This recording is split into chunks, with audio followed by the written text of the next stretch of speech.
Hi, this is Roger. Thanks for dropping by. The hot spell continues. It's making hard work. I mean, it really is trying to keep up with the watering, filling the foggers, damping the floor down. It's putting considerable more work into the looking after the orchids thing. But it's unusual in the UK. You just have to, there's nothing you can do about it. You just have to put up with it. It's just the way it is. Now, the last 2 days, although it's been quite warm, we've had a haze on the sky, you know, like fair weather cloud, I think it's called, which just takes the edge off of the sun. Obviously, it's the strength of the sun through the glass that generates the heat in here, and the heat's getting a bit much, but bearable. What I was amazed with was, you know, I've got 2 of these types of foggers which do very well. Now, these hold, I think it's about 4.5 litres, and these days that water gets used in a day. This old fogger that I bought in to help, basically, that only holds about 3.5 litres, and that doesn't get used in a day, so it's obviously a lot less efficient. But I can quite safely say now, over the last few days, that the addition of that fogger has knocked between 1 and 2 degrees off of the heat in here. So it is helping. Obviously it's helping with the humidity, which is why I've got it. But they do produce cool mist, and it has a cooling effect on the air. So they do help keep the temperature down as well as the humidity up. So that one, although not very efficient, is doing a little bit of work. It was worth getting it out and, you know, getting it wired in and everything. It was worth it. I have got another one of those, which was the first one I got down, and it didn't work. It just wouldn't work. I don't know why. I haven't got a clue. The lights came on, but it just didn't fog.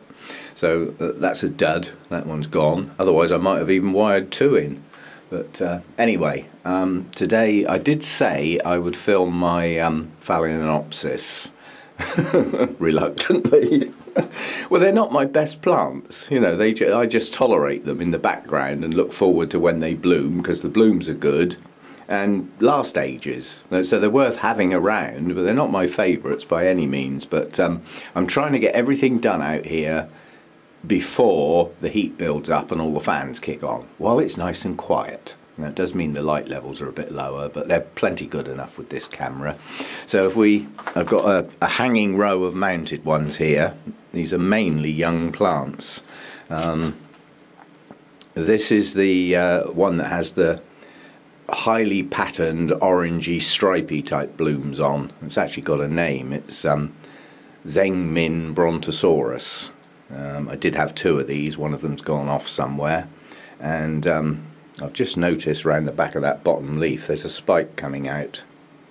That's good. So that one's going to bloom down the line. This has got a very poor root system. It doesn't seem to want to grow new roots. I mean, it grows new leaves. It's doing another one now, but it hasn't got a good root system. It wasn't doing very well in its pot. I thought I'd try it mounted so it gets some sphagnum to help hydrate the few roots it's got. And I can hear the sharp intake of breath already, but it's watering time. I know you lot hate that. It's going to get in the leaf joints. Yeah, it'll be dry in an hour. Now this little one, this was in bloom a while ago. I left the spike on in case it branches, but it doesn't look like it's going to. This one has grown some new leaves. Has this one got a name? No. No, it has a very long tag on it, but the tag is describing the colour, so I don't forget which one's which. Now, this has got reasonable roots, and it is growing some new ones. It's not well attached yet. It hasn't been on this mount too long, and most of the roots that are all windy roundy type thing on this one were there anyway, so that, you know, they were older roots.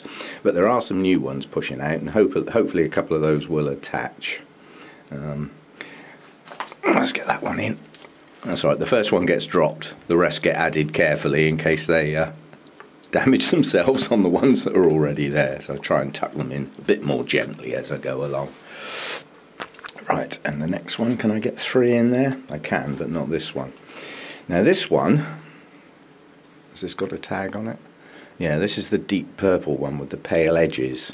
Now this has grown some new roots, and finally they look like they're starting to attach, or at least one of them is, which is branching down the bottom there, but a lot of them are off the mount. So they're going to have trouble attaching from that point. This lost 2 leaves a while ago, so it looks a bit barren at the moment, but its latest leaf is growing on, and it has got a reasonable root system. I can't get that one in, it's too big. Next. Ooh! Stretch now. Now this one's got a spike with, well, at least one bud. And this one's got no tag because I don't know which one this is, so I'm waiting for this one to bloom. It hasn't bloomed for absolutely ages. It is growing some new roots, branching old ones, and some of the existing roots have attached nicely, so this one's okay on its mount. Its latest leaf is growing on. That dropped a leaf a while ago as well. The idea with Phalaenopsis, the progression, is that more new leaves grow than old ones die off at the base. Otherwise you end up with the same number of leaves all the time. And quite honestly, some of them, that's how they are. They just seem to be like that, or they are for me anyway. But that one is going to bloom soon. It's probably a white one. It could be pale yellow. We'll have to wait and see. And once it blooms this time, I can actually make a note, and that one has to go in very carefully because of the spike, obviously. Yeah, that goes in the water as well. If it was out in the rain, the spike would get wet. I don't worry about such things. Ugh. And the last one of the little one that's mounted is not a happy bunny. Not very good roots. The 2 oldest leaves are going, they're yellowing, so that's going to leave 3. And the latest one is not that good a leaf. But then this hasn't got a very good root system. I wonder if that root would bend round and get nearer the mount. No, not with one hand. See, if I can tuck that active root round near the base, then it'll touch the mount and it might attach. They seem to grow better once they attach, I must admit. So that's the mounted little ones, and then we move on to the bigger ones. This one here has been on its mount some time now, so it's quite reasonably well established. Those of you who grow Phalaenopsis, in pots probably don't ever see this, but this is what Phalaenopsis roots do when they attach well. They flatten, so they actually get far more of their root surface against the mount. They really get a hold. This one's got roots in various places, some actively growing, some branching, but it's got some good ones attached. It's not a bad sized plant. I do believe at the base of the plant on the left, effectively opposite that new root coming out of the stem, is a spike. So that one's going to bloom again soon. The leaf it produced in the winter was weak, and if you look at the number of leaves that are going on this plant, it's not going to have many left. I mean, the oldest one at the very base is yellow. That will fall soon, and some of the others aren't looking too good. So although this has got probably the best root system, it's not doing that well. But it grows just about. That's that one. The only other mounted one is the one that's been on the mount the longest, and it's the biggest. Now this is also, the thing is, this time of year, this is their vegetative growth period, so this is when most of your new leaves come in the growing season, longer days, warmer temperatures, all that sort of stuff. So they are more likely to drop older leaves at the same time. You can't really stop that, that is their nature. This one's got a lot of roots, and many older roots are well attached to the mount. So this one's hanging on really well. Certainly doesn't need its ties anymore. I was just going to say there's a spike on there, but that's a root. But latest leaf on this one, a bit smaller. and this one got an infection while it was indoors in the winter on that large leaf, so it's got quite a few spots on it. They're dry spots. If they were wet spots, this one would probably have to go in the bin. But yeah, signs of new roots coming, active roots. Trying to pour water on this to hydrate it wouldn't work very well. It needs to go in the bucket. It needs a good soak. But anyway, coming on. So that's all the mounted ones. Now I've got to scour the earth for the potted ones, because there aren't many, but they're all over the place. Right, this one we have a look at every now and again. This is Phalaenopsis Sweet Memory. It's on its last bloom of the set that have been out for absolutely ages, but the next set of buds are swelling nicely, so they're going to open quite soon afterwards. And this is it's just branching by nature. This spike was quite a lot longer than this, and I cut it back and it produced these two branches, which have bloomed, and it looks like they may extend again. And then the original spike is also extending and producing a bud. So it's like its single spike is like a continuous bloomer. This thing has huge, strappy, paler coloured leaves. That's just the way this one is, and I think it's got a reasonable root system in the pot. Yeah, it's not bad. I wouldn't say it's brilliant, but it's growing a few new ones from the base. So yeah, it's coming on. It's doing okay, and it does bloom well, and they are attractive and they are fragrant. So it's probably my favourite plant out of the Phalaenopsis, because I like the plant. I love those big strappy paler coloured leaves because they're different, so I like that one.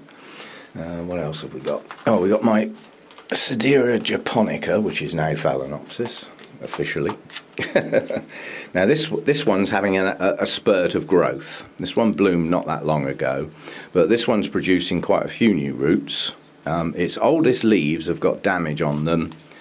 Unknown, I don't know, but the two oldest leaves, and even that one has got some patterning on it.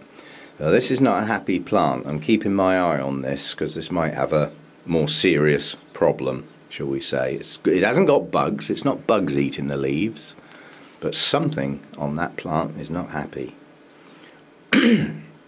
Unknown at the moment, but it just, it's producing some new leaves, and not that happy about those new leaves. I'm going to have to do a bit of work on that, and just do a bit of thinking, shall we say. But no sign of a new spike. The old one died back completely, but maybe the new roots will perk it up a bit. This hasn't, there are some active roots in the pot, but it's not a well-established root system. When it was potted, a lot of the roots weren't very good at all, so some of them have started to grow, and it's now, well, it's got at least 4 new roots going, and some root tips in the pot. Not many, but some. So doing something, but not a happy plant, that one. There's another one somewhere. Oh, there he is, right up the back, buried. Ugh. Now this one, so I've had this one quite a while, and this one grows one new leaf and drops a leaf continuously. It's only ever had 3 leaves. And as you can see, there's a nice big strong new leaf coming on it now, and the old one fell off a couple of days ago. And this is the one that got the flipping slug damage. That was early last year, I think it got that. But this one again is extending its root system quite dramatically. There's quite a few good new roots coming out across the top of the pot, and some of them are, when they hit the edge of the pot, they got 2 choices. They can turn upwards or downwards, and luckily some of them have turned downwards, so there is not a bad root system in there. Quite a few active roots. So coming on. And as I said, it dropped a leaf a while ago as it produces its new one. It's never had more than 3 leaves, that plant. Ugh. So as you can see, my Phalaenopsis are not my best looking plants. I don't care for them. They get watered and fed, and they get given suitable light, given that it is quite bright in here, so they get placed where they get some shade from other plants. They don't get the brightest light from the roof, but they do get good light. I don't believe in keeping them in deep shade like some of the books say, but they're not my best plants, not by any means, and they get very little care. But they get interrupted with their growing because it's far too cold out here in the winter for them. Far too cold. I mean, those are classed as high-end intermediate and up into the warm category, really. I mean, a minimum of 18 degrees. Well, I certainly can't achieve that in the winter out here. It goes down to 12, and it's just too cold for them. So I take them in the house. Well, that drops their light level down, much drier air, and much lower light levels, but it keeps the temperature up, so it keeps them alive. So, but it's an interruption to how they grow, so they're never going to do that well, I don't think. But we'll see how we get on with them. Yeah, so I've got watering. I did half my pots yesterday and the mounts, and today I've got to do the other half of the pots and the mounts. It would be silly of me to miss a day off the mounts with this heat and the long days. We're looking at 16.5 hours odd of daylight, so the growing time, the time when they're using their water, is far longer than in the shorter days or the medium days, and I've got the heat, so I daren't miss a day out at the moment. And the one thing I am going to rearrange today is Hibiki is coming down out of the gods somewhere here where I can see it much better, because it strains me neck looking up there all the time. But ooh, I wonder how that... I was just going to say, this Miltonia, I'm really looking forward to this blooming, because it's quite a dark colour, I believe, but the buds are just sort of starting to form on that, so still got a bit of a wait there. That spike's going to have to come off. There's something gone wrong with that Deesa spike. That needs cutting now. And what I think's going wrong, these blooms have been open a little while, but when I had this last year, the blooms lasted from when I got it at Malvern, which was middle of June, and they lasted quite a few months. I think they lasted into September time, but they certainly lasted July and August, and they don't look like they're going to last anywhere near as long this time. And I can reasonably safely say they don't like the heat. They are relatively cool growers. They come from quite high up the mountains, it's around Table Mountain in South Africa they come from. And they are cooler growers and must never dry out. So I do the weight test on these. I know how heavy these pots are. There's only 3 of them.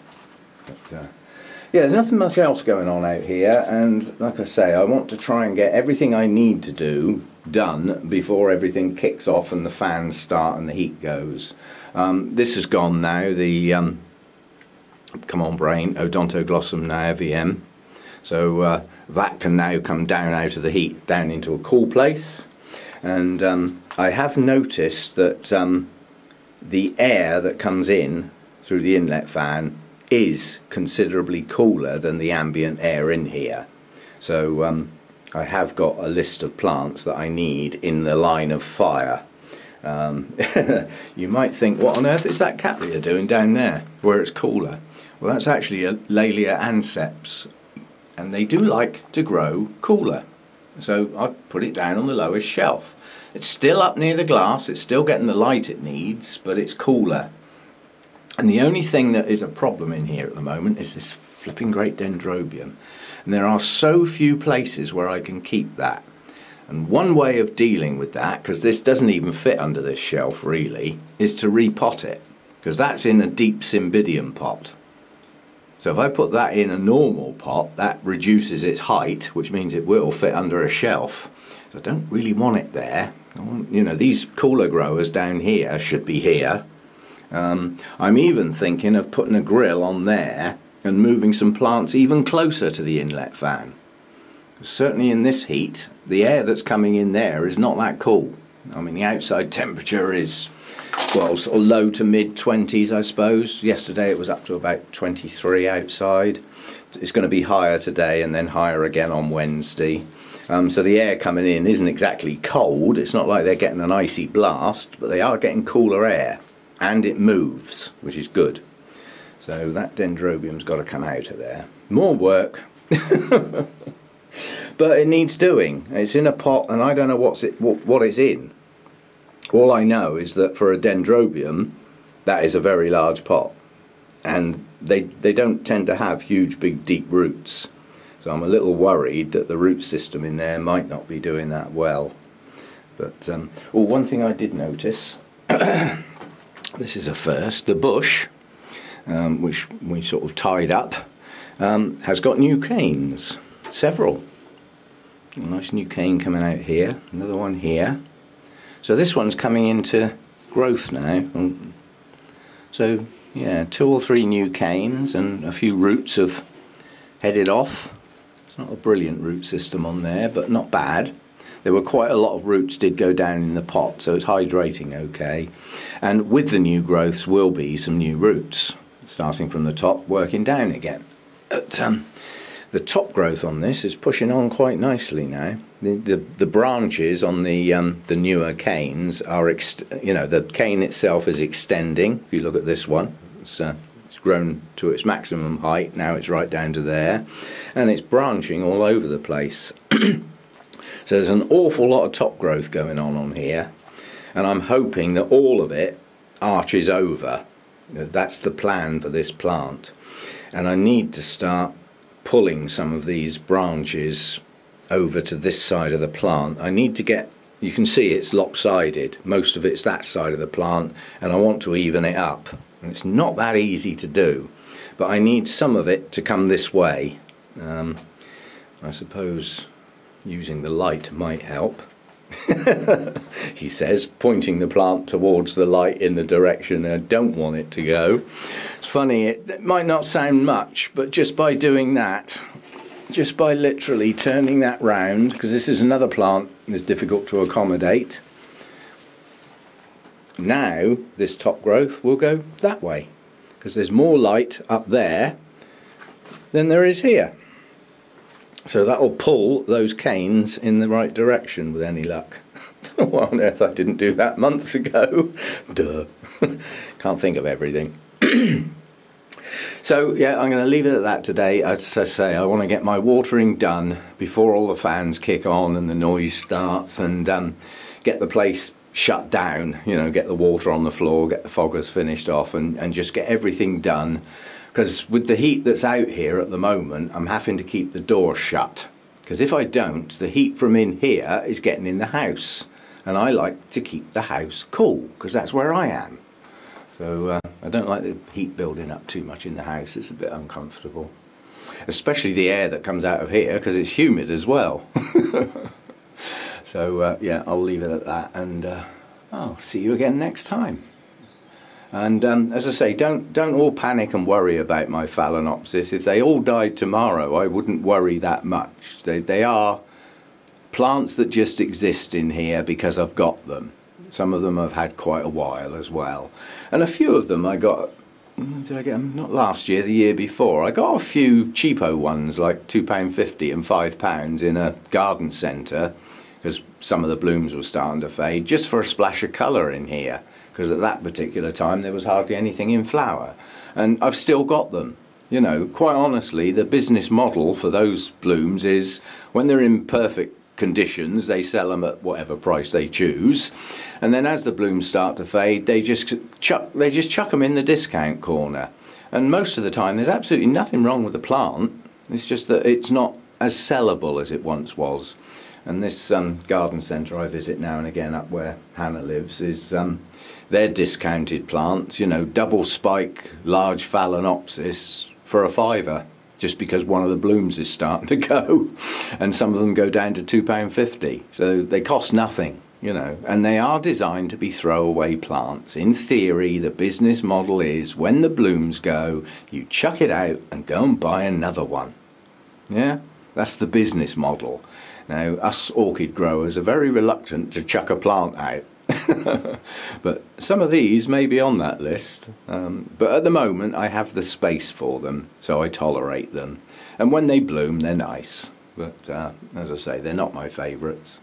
And that's not because there's anything wrong with them. I mean, I know people that have got vast collections of Phalaenopsis and that's all they grow, and they're stunning. And they can win at shows as well. You know, the judging at the shows does not poo-poo Phalaenopsis just because there's a lot about. You know, there's something to be said for the rarest orchid with the tiniest blooms you need a magnifying glass. They have no interest to me whatsoever. Absolutely none. I get my blooms because I've either got an interesting plant and or I like the blooms. Yeah? And I like the variety. But I've got no interest in these tiny little flowers that you get on some of them. You know, they're just like a, well, literally like a dot. You've got to get a magnifying glass out to even see that it's a flower sometimes. I've got no interest in those whatsoever. It doesn't mean to say I only like big and blousy blooms. Not all of my blooms are big and blousy. I mean, if you take Harveyanum, these are not large blooms, but they're attractive and they're unusual because they've got frilliness on them. I mean, the Epidendrum, I mean, these are not large blooms, but they produce a mass of them, so it's different, and I like it, and it's a smashing colour. So there are many and varied reasons for why I have some of my orchids. And it's not all because they're shouty loud blooms. This one blooms incredibly well. A nice bright splash of yellow, with that deep red in the lip.